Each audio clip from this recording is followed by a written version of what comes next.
بسم اللہ الرحمن الرحیم، حسبی اللہ و نعم الوکیل۔ جی میرے پیارے پاکستانیوں، امید ہے کہ آپ خیریت سے ہوں گے اور آپ کی اس غیر محفوظ ملک میں نہ صرف جان و مال محفوظ ہوگا بلکہ آپ کی عزتیں بھی محفوظ ہوں گی۔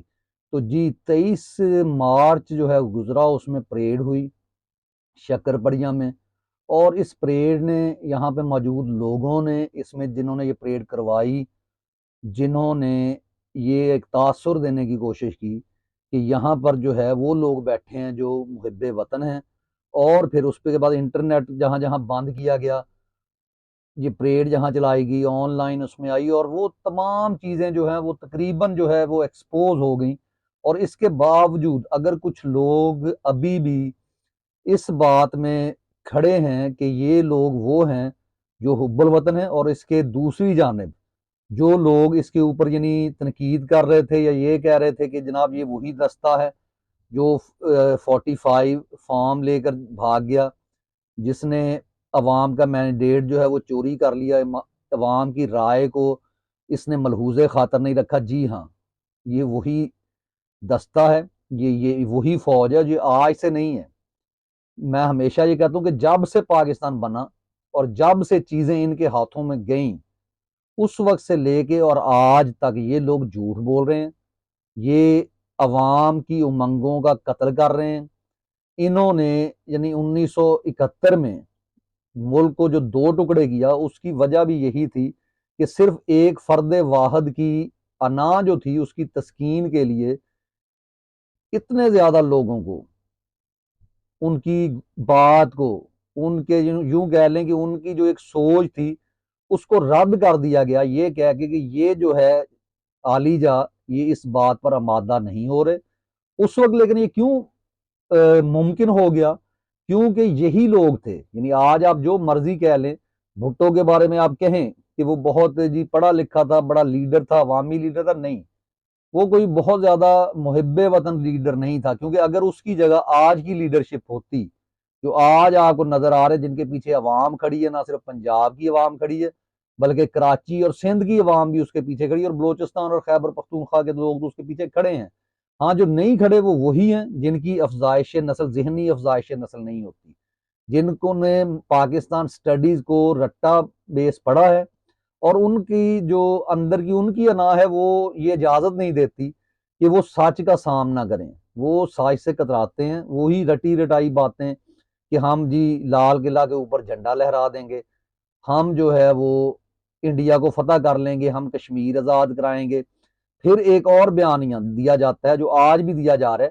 کہ آپ جناب افواج پاکستان کے خلاف بات کر رہے ہیں، لیکن اس میں کچھ لوگ ایسے ہیں جو سرحدوں کے اوپر کھڑے ہیں، جو اس ملک کون سی سرحدوں کے اوپر کھڑے ہیں جناب؟ کون سے ملک کی آپ جو ہے وہ باغ دور سنبھالے ہوئے، کس ملک کی آپ حفاظت کر رہے ہیں؟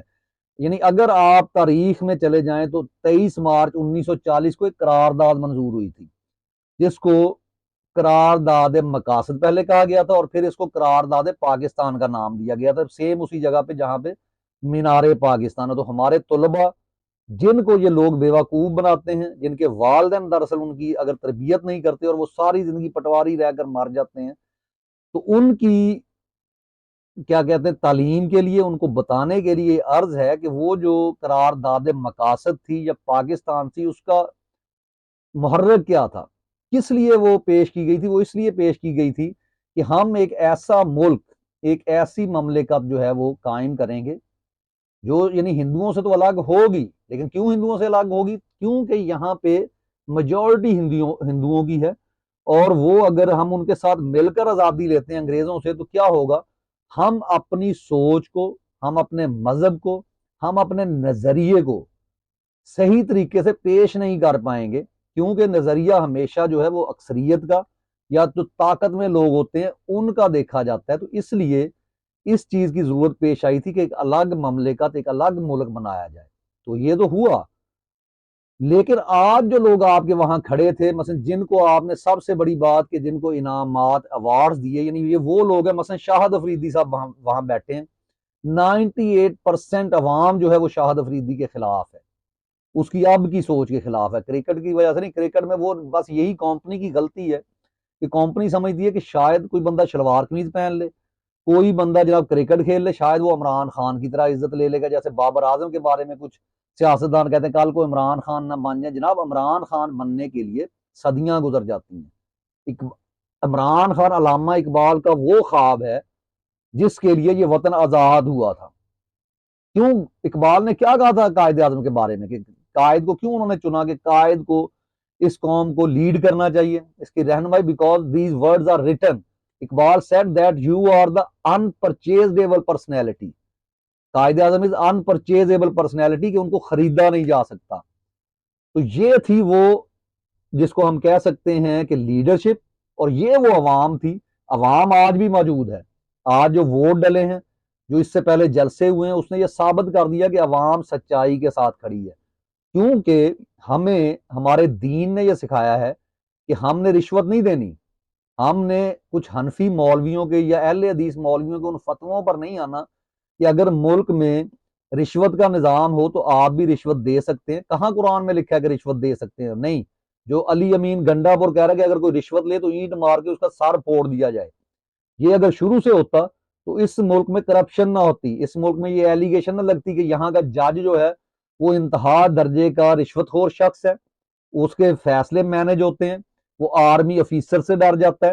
یعنی آپ لوگ، اب آپ کو یہ فیصلہ کرنا ہے کہ آپ نے 1940 میں جو قرارداد پیش ہوئی تھی، اس کی ایک اور شکل ہمیں جو دکھائی دی وہ آج سے 2 سال پہلے تھی.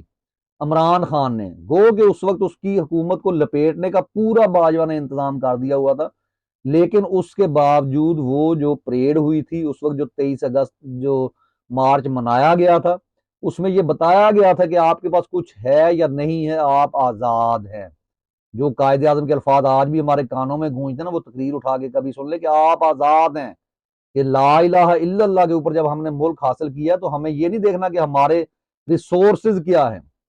ہمیں سمپلی اس چیز پہ جانا ہے کہ اللہ پہ توکل کرنا ہے، اور اس کے شریعت کو اس کے اتارے ہوئے. یعنی قائد اعظم نے یہ فرمایا تھا جب ان سے ایک برٹش صحافی نے پوچھا کہ آپ کا آئین کیا ہوگا، انہوں نے کہا تھا ہمیں آئین بنانے کی ضرورت ہی نہیں ہے، ہمارا آئین وہی ہوگا جو آج سے 1400 سال پہلے نبی پاک صلی اللہ علیہ وسلم نے، اللہ نے جو ان کو دیا اور انہوں نے وہاں پہ نافذ کیا، تو وہی ہوگا. تو یہ کیا ہوا اس کے بعد جناب، یہ کمپنی بہادر نے اور پھر بھٹو کے کاندھے پہ بندوق رکھ کے ایک آئین بنایا گیا جو بظاہر ٹھیک ہے، کافی حد تک بہتر تھا، لیکن وہ شریعت والا آئین تو نہیں تھا. لیکن اس کو بھی انہوں نے صرف اپنے فائدے کے لیے استعمال کیا کہ جہاں پہ ان کا فائدہ ہے تو وہ قانون ان کے بہت مقدم ہے. جب ان کے لیے اس کا کوئی فائدہ نہ ہو، جب اس پہ کوئی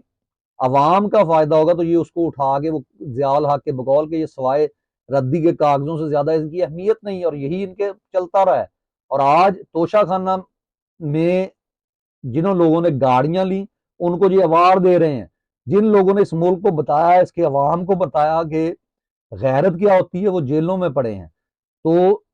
ان کو یاد رکھیں جناب، یہ جو شاہد افریدی صاحب ہیں، یہ جو صحافی ہیں، جن جن لوگوں کو انہوں نے انعامات سے نوازا، یہ جو آئی جی پنجاب، یہ جو آئی جی اسلام آباد، جن جن کو پولیس افیسرز کو انہوں نے انعام دیے، یہ وہ لوگ ہیں جو اس نظریے کے خلاف ہیں، جو قائد اعظم کے خلاف ہیں، جو علامہ اقبال کے خلاف ہیں، جو اس چیز کے خلاف، لا الہ الا اللہ کے خلاف ہیں. کیونکہ یہ باہر